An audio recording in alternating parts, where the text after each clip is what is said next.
Hello friends, मैं रवि आप सभी लोगों का आपके अपने YouTube channel new study point में स्वागत करता हूं। आप लोगों को वीडियो अच्छा लगता है तो प्लीज लाइक, सब्सक्राइब और शेयर जरूर करें। आज हम इंडियन पॉलिटी के एक महत्वपूर्ण टॉपिक को डिस्कस करेंगे जिसका नाम है भारत के महान्यायवादी। महान्यायवादी से जुड़े जो भी प्रश्न प्रतियोगी परीक्षाओं में पूछे जाते हैं उसको हम देखेंगे। चलिए हम बात करते हैं भारत के महान्यायवादी के बारे में। तो भारतीय संविधान के अनुच्छेद 76 में, भारतीय संविधान के अनुच्छेद 76 में महान्यायवादी पद का सृजन किया गया है। महान्यायवादी पद का सृजन किस अनुच्छेद में किया गया है? तो 76 में। एक सवाल यहीं पे बन जाता है। एक सवाल सीधे सीधे किसी भी परीक्षा में यह पूछ लिया जाता है कि भारतीय संविधान के किस अनुच्छेद में महान्यायवादी पद का सृजन किया गया है? तो अनुच्छेद 76 में। अनुच्छेद 76 में। अब महान्यायवादी के बारे में बात करने से पहले कुछ मौलिक बातें हैं जिसको जानना जरूरी है। सरकार कानून बनाने का कार्य करती है और सरकार प्रधानमंत्री के नेतृत्व में कार्य करती है। जब सरकार कानून बनाती है तो वह लागू हो जाता है और कानून जब लागू होता है तो उसमें कभी कभी समस्याएं उत्पन्न हो जाती है, जैसे विधि संबद्ध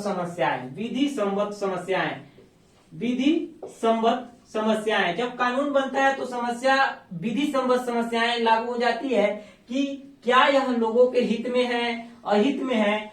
तो यही विधि के जानकारी देने के लिए यानी विधि सलाहकार के रूप में सरकार के लिए महान्यायवादी का कार्य होता है। यहाँ आपको एक चीज और ध्यान देना है कि सरकार जो प्रधानमंत्री के नेतृत्व में कार्य करता है, तो यह कोई जरूरी नहीं है कि प्रधानमंत्री जो होंगे उन्हें विधि की जानकारी होगी, क्योंकि भारत में कोई भी ऐसा मंत्री का पद हो या कोई भी राजनीतिक पद हो जिसके लिए शैक्षणिक योग्यता अनिवार्य हो, यानी कि भारत में किसी भी राजनीतिक पद के लिए कोई शैक्षणिक योग्यता का अनिवार्यता नहीं रखा गया है। तो यह जो विधि संबद्ध समस्या उत्पन्न होती है, तो कभी कभी आप देखते होंगे कि जो विधि बनता है, कानून बनता है, उसको सुप्रीम कोर्ट के द्वारा चुनौती दिया जाता है। सुप्रीम कोर्ट के द्वारा चुनौती दिया जाता है, कभी कभी रद्द भी करना पड़ जाता है। और आपको ध्यान देना है कि यह जो महान्यायवादी है वह सरकार को कानून के बारे में जानकारियां देते हैं। अब हम बात करें तो अब आप समझ गए होंगे कि महान्यायवादी कौन होते हैं। तो महान्यायवादी भारत के प्रथम विधि अधिकारी होते हैं। भारत के प्रथम विधि अधिकारी होते हैं। विधि अधिकारी। आपसे पूछा जाएगा भारत के महान्यायवादी कौन होते हैं, तो भारत के प्रथम विधि अधिकारी या सरकार के कानूनी सलाहकार। सरकार के कानूनी सलाहकार।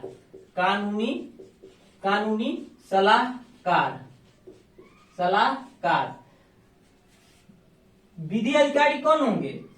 भारत के प्रथम विधि अधिकारी होंगे महान्यायवादी, या केंद्र सरकार के कानूनी सलाहकार होंगे महान्यायवादी। अब बात करते हैं कि महान्यायवादी को नियुक्त कौन करता है। नियुक्त यहाँ ध्यान देना है, नियुक्त और निर्वाचन में थोड़ा अंतर होता है। नियुक्त का मतलब है जिसका चयन सीधे हो जाता है, तो यानी यह जो चयन होता है महान्यायवादी का वह सीधे होता है, यानी ये नियुक्त होते हैं। और निर्वाचन जिनको मतदान के प्रक्रिया के द्वारा चुना जाता है वह निर्वाचित होते हैं, या निर्वाचन वह जो प्रक्रिया होता है वह निर्वाचन का प्रक्रिया होता है। यानी कि महान्यायवादी नियुक्त होते हैं, तो इनको नियुक्त कौन करेगा? राष्ट्रपति इनको नियुक्त करेगा। आपसे प्रश्न पूछा जाएगा महान्यायवादी की नियुक्ति कौन करता है, तो राष्ट्रपति। और आपको यहाँ ध्यान देना है कि यह सरकार के कानूनी सलाहकार होते हैं, राष्ट्रपति के द्वारा नियुक्त होते हैं। यानी इनको सरकार की सहायता से राष्ट्रपति नियुक्त करता है। यानी यह सरकार के इच्छा अनुसार ही एक तरह से कार्य करते हैं। जब तक सरकार को ये लगेगा कि यह अच्छा कार्य कर रहे हैं तब तक अपने पद पर बने रहेंगे, नहीं तो सरकार इसे राष्ट्रपति को कहकर कभी भी हटवा सकती है। अब हम बात करें इनका जो कार्यकाल होता है, कार्यकाल होता है, यह कार्यकाल राष्ट्रपति के प्रसाद पर्यंत, राष्ट्रपति के प्रसाद पर्यंत राष्ट्रपति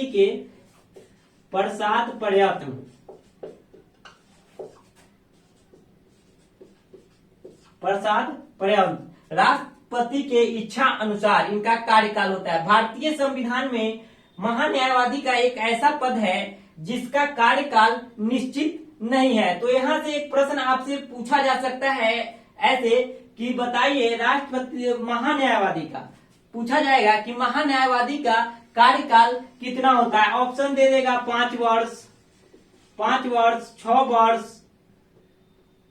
वर्ष, 7 वर्ष और राष्ट्रपति के प्रसाद पर्यंत। तो आपका आंसर हो जाएगा राष्ट्रपति के प्रसाद पर्यंत। अब आपको ध्यान देना है कि यह अपना जो त्याग पत्र देंगे वह किसको देंगे, तो यह राष्ट्रपति को देंगे। त्याग पत्र राष्ट्रपति को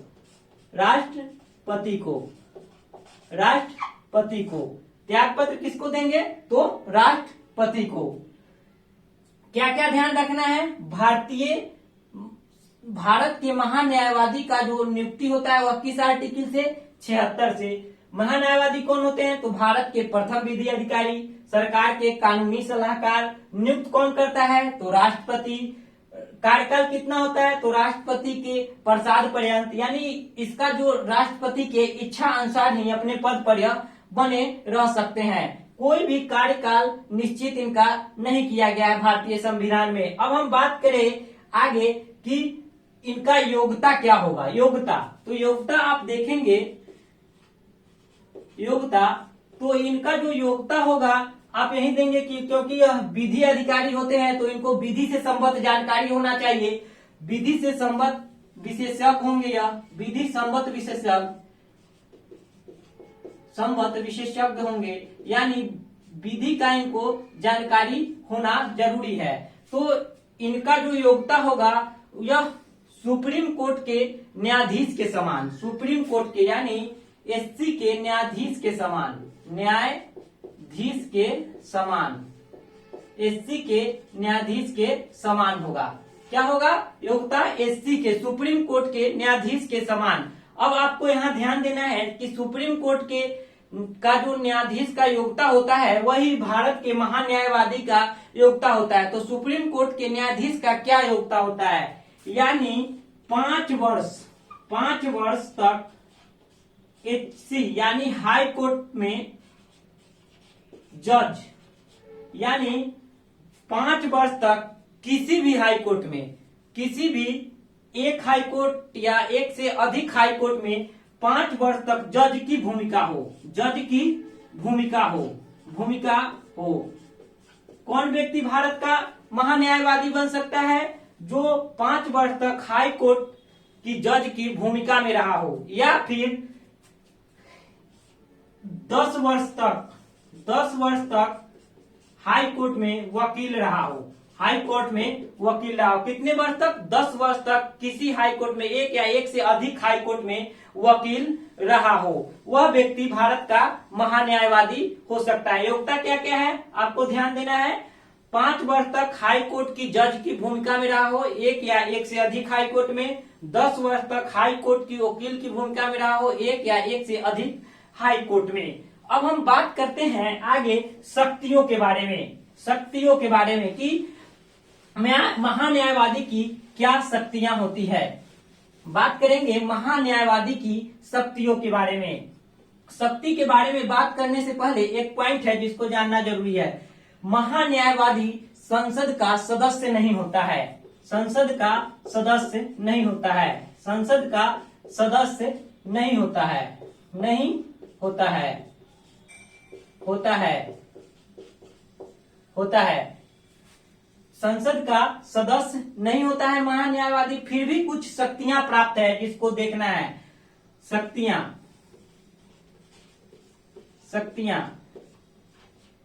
संसद के किसी भी सदन में भाग लेने का अधिकार, संसद के बैठक में भाग लेने का अधिकार, भाग लेने का अधिकार, संसद के बैठक में भाग लेने का अधिकार। कोई जरूरी नहीं है कि वह लोकसभा में ही हो, राज्यसभा में ही हो, यानी वह लोकसभा और राज्यसभा दोनों के बैठक में भाग ले सकता है, यानी संसद के किसी भी सदन के बैठक में भाग ले सकता है महान्यायवादी। इसके अलावा वह संसद में वोट नहीं देगा, वोट नहीं दे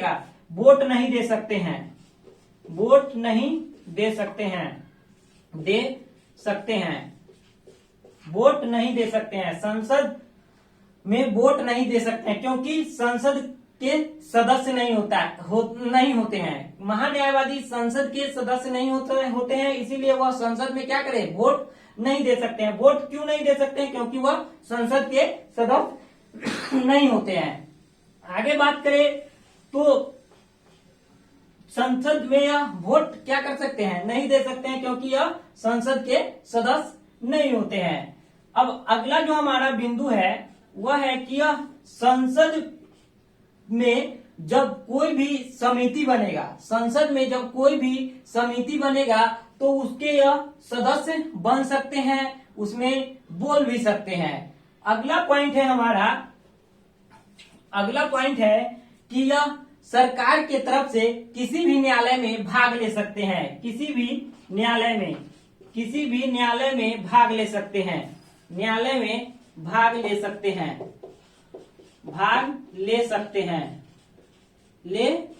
हैं। यह सरकार की तरफ से, क्योंकि यह सरकार के कानूनी सलाहकार होते हैं, तो यह सरकार की तरफ से किसी भी न्यायालय में क्या कर सकते हैं, भाग ले सकते हैं। अब हम बात करेंगे कि करेंट से जोड़कर भी महान्यायवादी से प्रश्न पूछा जाता है। तो यहाँ आपको ध्यान रखना है कि अभी वर्तमान में महान्यायवादी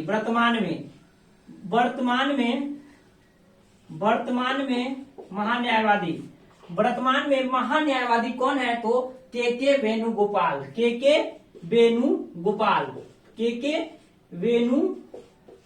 वेणुगोपाल। आपसे पूछा जाएगा वर्तमान में भारत के महान्यायवादी कौन है? तो के वेणुगोपाल। इसके अलावा एक और पद है सोलिसिटर जनरल